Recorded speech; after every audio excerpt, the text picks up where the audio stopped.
নমস্কার। বাংলাদেশের শিক্ষা ব্যবস্থাপনাকে ধ্বংস করার জন্য কি কোনো ষড়যন্ত্র চলছে? এ বিষয়ে আপনাদের মাঝে কিছু কথা বলার চেষ্টা করছি। আপনারা সকলেই জানেন শিক্ষাই জাতির মেরুদণ্ড। যে জাতি যত বেশি উন্নত সে জাতির শিক্ষা ব্যবস্থাপনা এবং শিক্ষিত লোক সেই দেশে তত বেশি।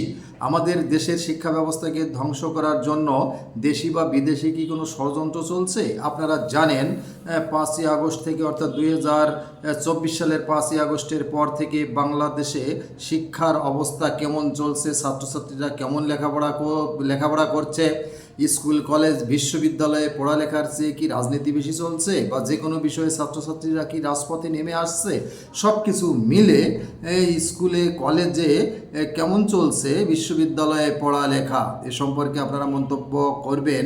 তবে যদি কোনো জাতিকে ধ্বংস করতে হয়, যদি কোনো জাতিকে দরিদ্র বানাইতে হয়, যদি কোনো জাতিকে ক্ষতি করতে হয়, তাহলে সেই জাতির শিক্ষাকে এবং শিক্ষা ব্যবস্থাপনাকে আগে ধ্বংস করতে হয়।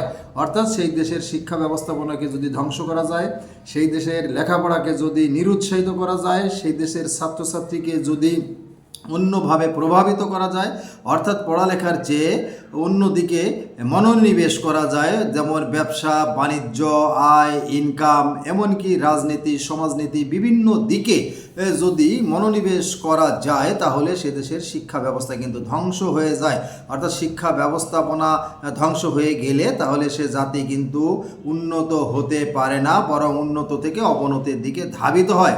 তাহলে মানুষের মনে প্রশ্ন জাগছে, আমাদের মনে প্রশ্ন জাগছে, জনগণের মনে প্রশ্ন জাগছে, বাংলাদেশের শিক্ষা ব্যবস্থাকে কি কেউ ধ্বংস করার ষড়যন্ত্র করছে?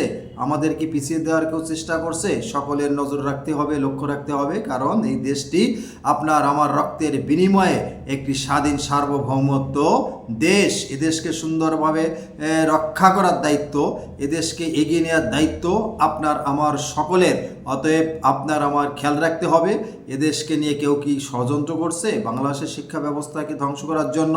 কারণ আগে যেভাবে পড়ালেখা হতো, আগে ছাত্রছাত্রী যেভাবে পড়ালেখায় মনোযোগ দিত, এখন কি সেভাবে পড়ালেখায় মনোযোগ দিচ্ছে, না রাজনীতির দিকে বেশি অগ্রগতি হচ্ছে বা অগ্রসর হচ্ছে? এ বিষয়ে আপনারা কমেন্টস করবেন। আজকে আর বেশি আলোচনা করতে চাচ্ছি না। আবারও আমি বলবো, শিক্ষাই জাতির মেরুদণ্ড। একটা দেশ, একটা জাতি উন্নত সমৃদ্ধ দেশে পরিণত হয় সে দেশের শিক্ষিত জনগণের উপর নির্ভর করে। অতএব আমরা শিক্ষিত জনগণের কাছে দাবি রাখবো শিক্ষিত জাতি গঠনের জন্য আপনারা সকলে ভূমিকা রাখবেন। আজকে এই পর্যন্তই। সকলে ভালো থাকবেন। নমস্কার।